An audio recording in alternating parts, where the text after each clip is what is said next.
Et là, on vient de découvrir les dauphins, les dauphines, avaient un énorme clitoris et qu'elles jouaient avec pour se faire juste plaisir. Et tu sais comment les éléphantes se branlent? Non, elles aiment bien se branler mutuellement avec leur trompe. Et tous les mammifères se branlent.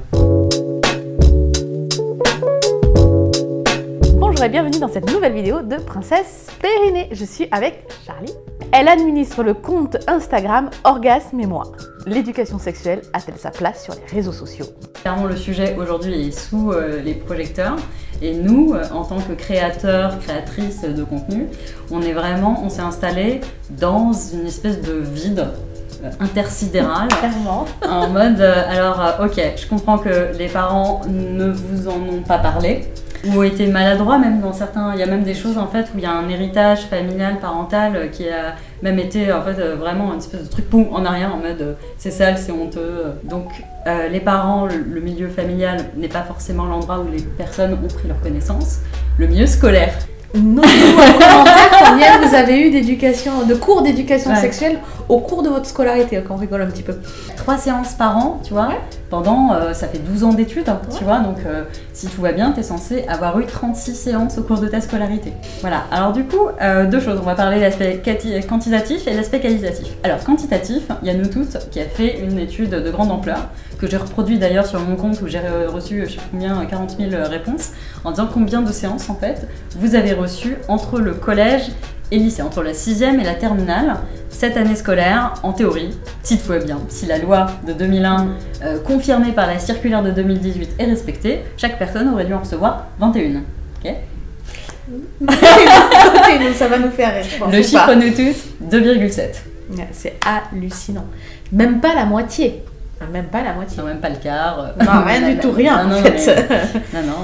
Voilà. La question c'est comment on se l'explique, parce que la loi c'est bien, mais c'est qui aurait dû faire cette loi? C'était les professeurs, c'était des éducateurs sexuels, c'était le prof de biologie. Souvent c'est à lui qu'on refourgue le bébé.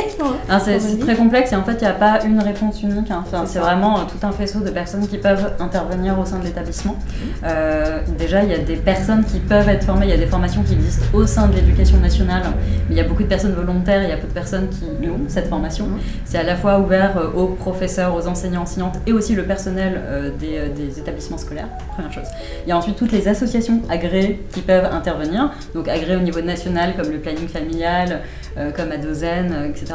Ou des associations locales également qui peuvent intervenir. Mais en fait, il y a énormément d'établissements scolaires qui les appellent.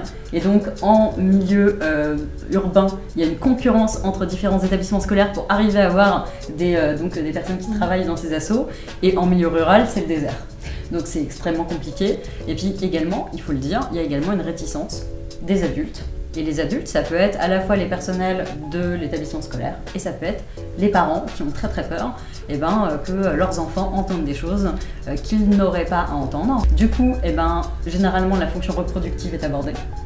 Et tout le reste ne l'est pas. Et en fait, quand vous avez 15 ans, 16 ans, 17 ans, 18 ans... La fonction reproductive dans la fonction sexuelle n'est pas principalement celle qu'on a envie d'aborder en première intention. Quand j'interviens en établissement scolaire, je dis en fait, le Sapiens aura à peu près, approximativement, 3000 interactions sexuelles. Et sur Terre, le taux de reproduction, 3 rejetons par Sapiens, ok?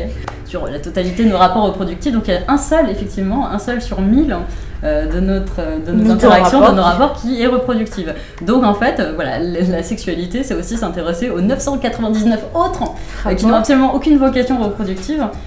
Et en fait, donc les jeunes, les ados en particulier, sont jetés en fait dans leur vie sexuelle, dans leur début sexuel, sans avoir eu de billes autre que généralement et très malheureusement, uniquement la pornographie mainstream et qui n'est pas forcément effectivement le support éducatif qu'on préfère avoir. Ou alors il y a également ce que les uns et les unes et les autres racontent, tu vois, de leurs premières expériences sexuelles.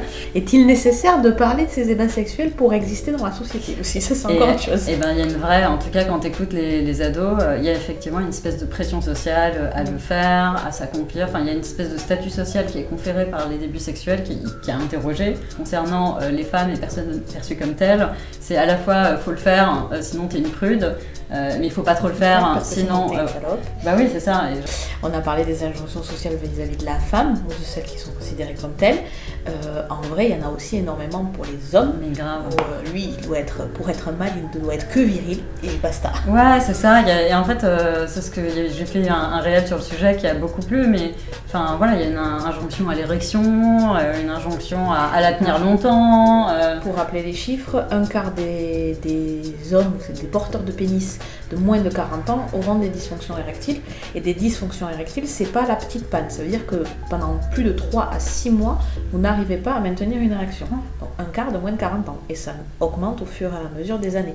Donc quand même, l'injonction à l'érection pour être viril, il va falloir la déconstruire parce que sinon on va avoir un problème, quoi. Ouais, il y a une injonction, voilà, et aussi à ce que ça dure plus de X temps, enfin je sais pas quelles sont les références voilà, sur le sujet, et que à la fin ça se termine forcément par une éjaculation et un orgasme, etc. Donc il y a énormément de pression là-dessus. Et en fait, du coup, il y a tout un travail à faire pour un peu rappeler qu'en fait, l'objectif dans la sexualité, le sexe, c'est pas la pénétration, c'est pas l'orgasme, c'est pas l'éjaculation, c'est pas la performance, vous oubliez tout ça. C'est vraiment de partager un moment de complicité, d'intimité, de plaisir. Et voilà, à partir du moment où vous avez une langue, des doigts, des jouets, en fait, réellement, on s'en cogne complète de ton érection, de voilà, on peut s'amuser, mais de 1000 manières différentes. Et moi, quand j'ai créé mon compte, c'était un peu ça, mon objectif, c'était à la fois d'être une vraie passeuse de science en disant, bah voilà, toutes ces études en anglais que vous n'avez pas envie de vous coltiner, bah, je vais le faire moi. Et si on partage aussi, on libère cette parole, on va réussir à faire tomber, je pense, pas mal de tabous. Et puis, on va s'apercevoir qu'on est rarement seul et que si on met en commun nos ressources sur comment, en fait, on a trouvé des moyens de contourner, de dépasser ça pour s'épanouir, et ben, on donnera aussi sans doute des clés à d'autres personnes pour le faire. L'éducation, c'est aussi ouvrir, en fait, l'univers érotique, en fait, des gens. Ouais. D'où les hot stories chez moi, qui sont effectivement pour beaucoup un des seuls accès à une espèce de créativité sexuelle en dehors de la pornographie mainstream. Jusqu'à présent, les gens étaient soit dans une optique reproductive, soit dans une espèce de script que voilà, je schématise en pipe, pénétration, éjac, et effectivement rien pour le plaisir des personnes à clitoris, en mode mais en fait, elle m'écrit ça mais je savais pas que le sexe ça pouvait être cool pour moi. Je rappelle qu'il y a seulement 6% des personnes à clitoris qui parviennent à l'orgasme par seule pénétration vaginale. Et d'où l'intérêt, en fait, j'éduque sur Instagram parce que ça reste un biais qui est encore facile d'accès, à partager. Ah oui. Est-ce que les réseaux sociaux sont le bon endroit pour faire de l'éducation sexuelle ? Je pense que vraiment, là, avec toute cette vidéo, vous aurez compris que c'est le lieu. C'est pas le seul, puisque tu as écrit un livre, je mettrai le lien aussi. J'ai effectivement écrit un livre pour les parents qui aimeraient commencer à aborder le sujet avec leur enfant. Et du coup, je précise quand même tout de suite, et c'est ça aussi qui rend le sujet compliqué, parler de sexualité avec son enfant, ce n'est ni parler de sa sexualité de parent, ni d'entrer dans l'intimité de votre enfant. Donc il y a 2 intimités à protéger, il faut louer entre les deux, et voilà. Et tout le reste, c'est dans le livre. Étant donc kiné spécialisée dans l'éducation périnéale, sensible à la sexologie et à la santé sexuelle humaine, je me suis dit, quand mon fils était en maternelle, tiens, pourquoi pas se saisir du sujet de l'apprentissage de la propreté pour faire une petite intervention devant les parents. Moi, mon choix était de faire devant les parents, et pourquoi pas les enfants en deuxième intention, pour parler des bons principes de vie de la propreté, et puis glisser un petit peu de notion de consentement. J'en ai parlé à la directrice de la maternelle, elle me dit « Ouh là là, c'est compliqué, je sais pas trop, bon, faites un courrier, on sait jamais, l'éducation nationale, mais c'est... » Même ça, c'était problématique. C'est problématique et du coup, voilà, il y a des parents qui font des courriers parfois enflammés, qui retirent leurs enfants de l'établissement quand il y a des séances. Donc il y a une vraie résistance, si ce n'est du personnel, des parents d'élèves. Et du coup, je trouve que ça donne plein d'informations. En fait. Ça veut dire que finalement, nous, on est dans une démarche, en tout cas moi en tant que formatrice, de me dire, bon, on va éduquer voilà, les enfants, les ados, les jeunes. En réalité, c'est presque les parents, en fait.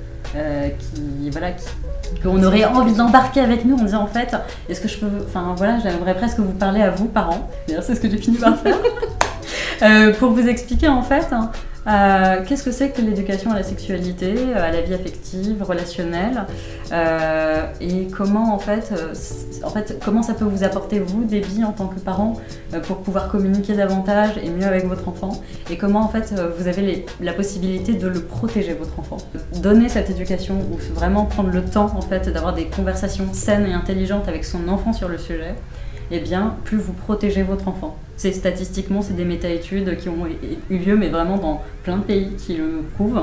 Et donc, c'est important de protéger votre enfant. En fait, c'est une question de santé publique. Et de rappeler que si vous êtes là et que vous êtes en tant que parent et que vous regardez ça, c'est ok de ne pas savoir quoi leur dire et c'est ok de ne pas savoir par où commencer parce qu'en fait, on n'a pas été éduqué à ça. À bientôt. Je vous laisse retrouver Charline sur son compte Instagram Orgasme et moi ou en librairie avec son livre. Toutes les infos sont en lien de description. Merci pour l'invitation. Avec plaisir et à très vite. À bientôt. Ciao.